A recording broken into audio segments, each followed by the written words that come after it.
konduktor ata, yung konduktor yung lalaki.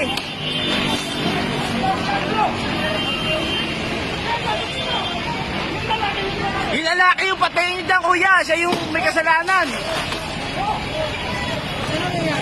Yung nag-away yung babae, yung konduktor na babae sa kayong lalaki dahil danata. Tapos sinaban niya yung babae.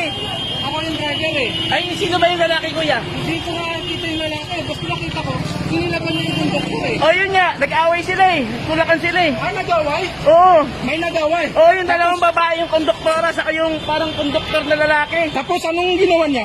Yung nagtulakan sila, tapos sinindihan yun ng apoy. Sinong sumindi yung Yung babae? lalaki. Yung lalaki Yung may konduktor. kasalanan. Oo, konduktor kasi babae. Ha? Babaeng konduktor, tapos may lalaki na parang konduktor din.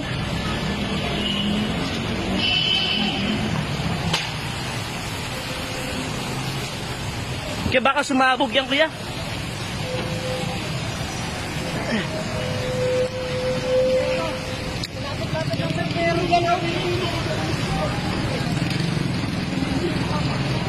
Kaya baka sumabog yan. May tawa sa loob ano? Yung babae, patay na ata eh. Yung babaeng sinilaban niya eh.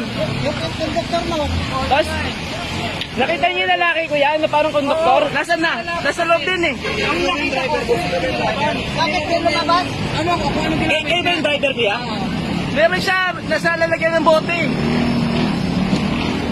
meron siya sa... Oo. Trabaho tayo. Kala ko normal yung away nila, tinulak lang niya dito eh. Nandun ka rin sa loob? Oh, kaya buti nabuksan mo yung pinto. Oo. Nabuksan mo ito. Oo. Nirapan kami uminga sa loob eh. Kaya nga eh. Buti nabasag. Kung sinilaban na, inulala ako, sinula ko yung konduktor, tapos doon siya tumakbo sa loob.